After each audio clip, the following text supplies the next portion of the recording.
यद्यपि दुर्योधन की धृष्टता से मैं अवगत हूँ, तथापि प्रयास करना हमारा कर्तव्य है। मुझे तो स्पष्ट युद्ध के संकेत दिखाई देते हैं। अपने साम्राज्य के अधिकार के लिए भिक्षा मांगना क्षत्रिय धर्म कदापि नहीं। इसलिए हे राजन, दुर्योधन का वध करना अवश्यंभावी है।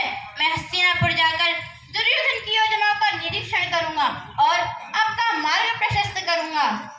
हे मधुसूदन, आप दुर्योधन से विनम्रतापूर्वक ही बात कीजिएगा, जिससे कि हमारे बीच सौहार्द बना रहे और हमें युद्ध न करना पड़े।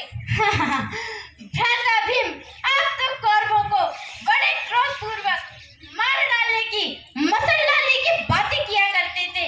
आज आपके मुख से शांति की बात सुन बड़ा अटपटा लग रहा है। यह आपको शोभा नहीं देता। यह कायरता क्षत्रिय धर्म के प्रतिकूल है। हे अच्युत, कायरता तुमसे छू भी नहीं सकती। कौरव तो क्या, समस्त भूमंडल भी मुझ पर आक्रमण कर दे, उससे भी मैं भयभीत नहीं होऊंगा। मेरे कहने का तो केवल एक ही उद्देश्य है कि हम युद्ध नहीं चाहते। जानता हूँ प्रिय भ्राता।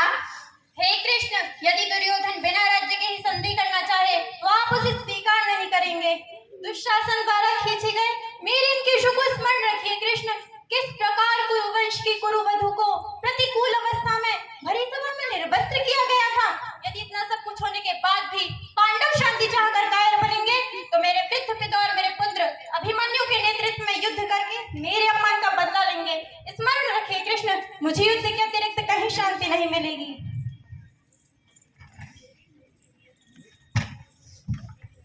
हे कृष्ण, मैं तुम्हें आश्वासन देता हूँ, तुम शीघ्र ही चारों ओर स्त्रियों का रुदन देखोगी।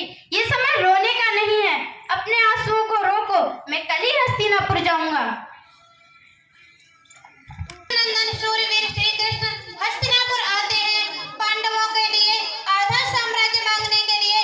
कृष्णकुल नंदन शूरवीर श्री कृष्ण हस्तिनापुर में आए, सभी ने उनका यथोचित सम्मान किया।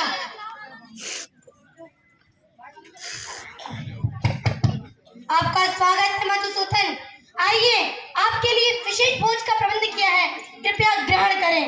कृष्ण से मना कर देते हैं। हे कृष्ण, आपके लिए अन्न, वस्त्र, जलशय्या आदि जो प्रस्तुत किए हैं उसे आप स्वीकार क्यों नहीं कर रहे हैं?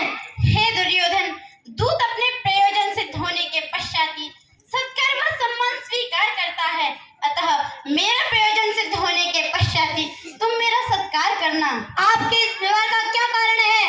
किसी के घर अन्न तो आपत्ति पड़ने पर खाया जाता है या प्रेम के कारण?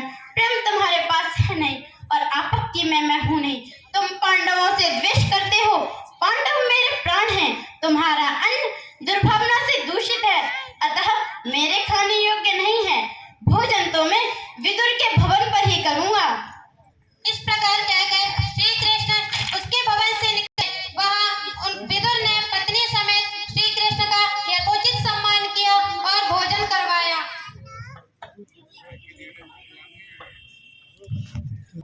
हे केशव, मेरे भवन में आपका स्वागत है।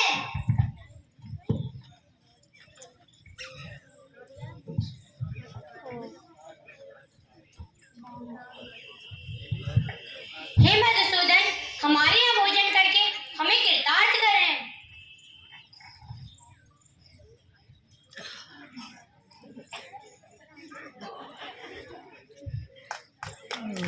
हे मधुसूदन, आपका यहाँ आना मुझे भी प्रतीत नहीं होता। यह मंदमती दुर्योधन सेना इकट्ठी करके स्वयं को बड़ा शक्तिमान समझता है। वह बापू बुद्धि आपकी कोई बात नहीं सुनेगा, उल्टा आपका अपमान करेगा। हे महात्मा विदुर, आपकी बात उचित ही है, परंतु मनुष्य को अपनी संपूर्ण शक्ति लगाकर प्रयत्न अवश्य करना चाहिए, चाहे उस कार्य में सफलता प्राप्त हो या ना। ऐसा धर्मज्ञ पुरुषों का वचन है। अतः मैं कौरव वंश को नष्ट न होने से बचाने का अंत तक प्रयास करके अपना कर्तव्य निभाऊंगा।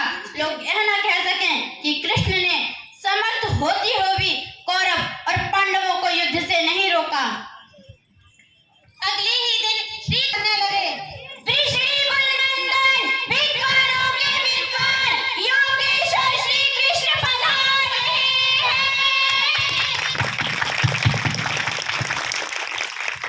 हस्तिनापुर में आपका स्वागत है कृष्ण। आपके लिए विशेष सिंहासन का प्रबंध किया गया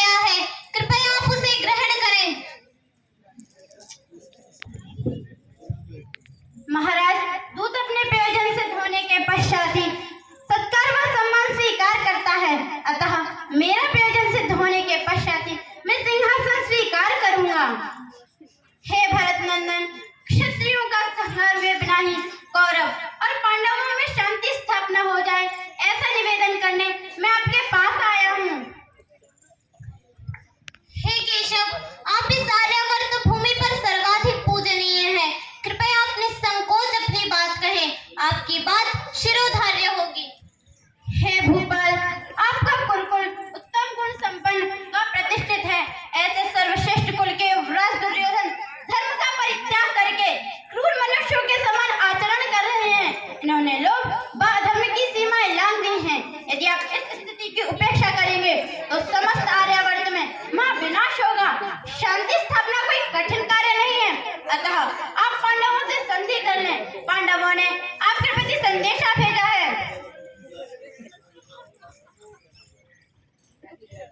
हे तात, हमने 12 वर्ष निर्जन वन में निवास किया, कष्ट सहा। आप हमारे पिता समान हैं। अब तक हमने आज्ञा पालन की है, अब हमें अपना राज्य भोग प्राप्त होना चाहिए। राजन, कुंती पुत्र आपकी सेवा के लिए भी प्रस्तुत हैं और युद्ध के लिए भी सज्ज हैं। अब आपको जो हित कर लगे आप करें। हे कुरुश्रेष्ठ दुर्योधन, पांडवों से मित्रता में ही तुम्हारा कल्याण है। दुशासन, कर्ण, शकुनी तो तुम्हें अधोगति को ले जाएंगे और अर्जुन का तो सामना सभी महारथी मिलकर भी नहीं कर पाएंगे और भीम का तो रोम रोम 100 के 100 कौरवों को स्वयं मारने के लिए फड़फड़ा रहा है। तुम्हें युवराज पद पर अभिषिक्त करेंगे और तुम्हारे पिता ही महाराज पद पर रहेंगे। इस अवसर का तिरस्कार मत करो। आधी संपत्ति पांडवों को देकर स्वयं आधी संपत्ति का उपभोग सुखपूर्वक करो। युद्ध के लिए विवश मत करो भ्राता, मत करो। श्री कृष्ण के उद्बोधन के पश्चात भीष्म, द्रोण आदि ने दुर्योधन को क्रमशः समझाने का प्रयास किया। कुलघाती मत बनो। दोनों भाइयों में शांति बनाए रखने के लिए कृष्ण जो कह रहे हैं उसे मान लो, तभी हमारा कल्याण है। इस आयु में मैं अपने वंश को विनाश नहीं देख सकूंगा पुत्र, नहीं देख सकूंगा। हे तात, मैं तुम्हारा गुरु होने के नाते चाहता हूँ कि तुम कृष्ण और भीष्म पर विचार करो और इस अवसर को हाथ से मत जाने दो पुत्र, अन्यथा पछताओगे। मुझे तो तुम्हारे माता पिता गांधारी और धृतराष्ट्र के लिए अत्यंत शोक हो रहा है पुत्र, अत्यंत शोक हो रहा है। हे पुत्र, तुम श्री कृष्ण की मंगलकारक बात मानकर युधिष्ठिर के पास जाओ। मेरी आज्ञा का उल्लंघन ना करो पुत्र, ना करो। हे गांधारी, तुम्हारा यह दुरात्मा पुत्र मूर्खतावश अपने राज्य और प्राण दोनों से हाथ धो बैठेगा। नहीं, मैं अपने पुत्रों का सर्वनाश नहीं देख पाऊंगी। पुत्र, सभी वरिष्ठ जनों की आज्ञा का तुम्हें पालन करना चाहिए।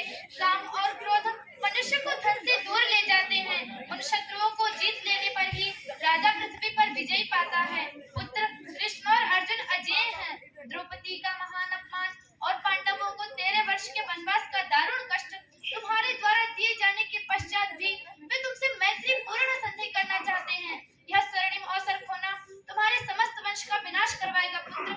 आधा राज्य पांडवों को देकर स्वयं भी आधे राज्य पर उपभोग करो। हमारे विषय में भी कुछ सोचो पुत्र, कुछ सोचो।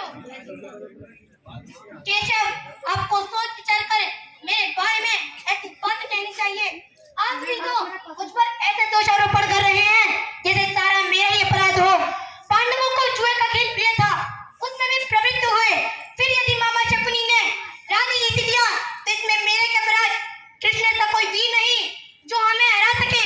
क्षत्रिय होकर मैं आप सभी के वचनों से भयभीत होकर पांडवों के समक्ष नतमस्तक हो जाऊं, कभी नहीं। दास्यामि बिना युद्धेन केशव। मैं पांडवों को आधा साम्राज्य तो क्या सुई की नोक के बराबर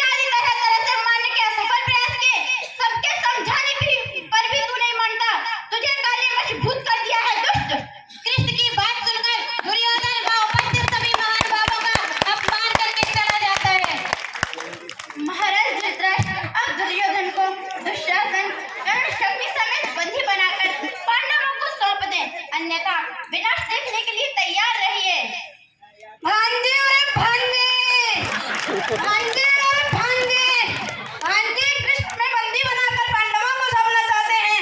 इससे पूर्व कि वो हमें बंदी बनाए, हमें ही उन्हें बलपूर्वक बंदी बना लेना चाहिए। भांजे कृष्ण तो बंदी हो चुके हैं, ऐसे तो पांडव निराश हो जाएंगे। हे मित्र, श्री कृष्ण दूत बनकर आए हैं, उनको बंदी बनाना नियम वृत्त है। क्षत्रियों को निडरता के साथ युद्ध में अकम दिखाकर अपना अधिकार प्राप्त करना चाहिए। युद्ध होता है तो होने दीजिए मित्र, मेरे होते हुए आपको इसकी कोई चिंता नहीं होनी चाहिए। ये समय जैन की बातें करने का नहीं अंग्रेज, भांजे कृष्ण को बंदी बनाने का आदेश दो। विद्वान सात्विकी ने उनकी मंशा जान ली और सभा में ऐसे प्रवेश किया जैसे सिंह अपनी गुफा में प्रवेश करता है। हे सभासदों, यह मंदमती दुर्योधन श्री कृष्ण को कैद करने के लिए अपनी सेना को आदेश दे रहा है। आखिर इस सभा में और कितने पाप होंगे? हे महाराज, श्री कृष्ण हमारे पास दूत बनकर एक कल्याणकारक संदेश लेकर आए थे। दूत को कैद करना एक बहुत बड़ा अधर्म है। हे विदुर, आप तो जानते ही हैं, श्री कृष्ण को मारने का दुस्साहस अग्नि को कपड़े में बांधने का प्रयास है।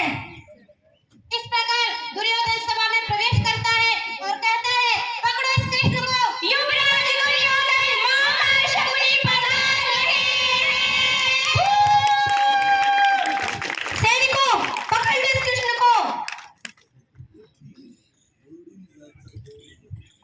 हे दुर्योधन, क्यों बालकों से चेष्टा करता है? श्री कृष्ण को पकड़ना उतना ही दुष्कर है जितना वायु को हाथ से पकड़ना, चंद्रमा को छूना और भूमि पर मस्तक धारण करना। महाराज धृतराष्ट्र, यह दुर्योधन जैसा करना चाहे उसे करने दें। सैनिकों, देख क्या रहे हो? बंदी बना लो इस कृष्ण को। हे दुर्योधन, तू मूर्खतावश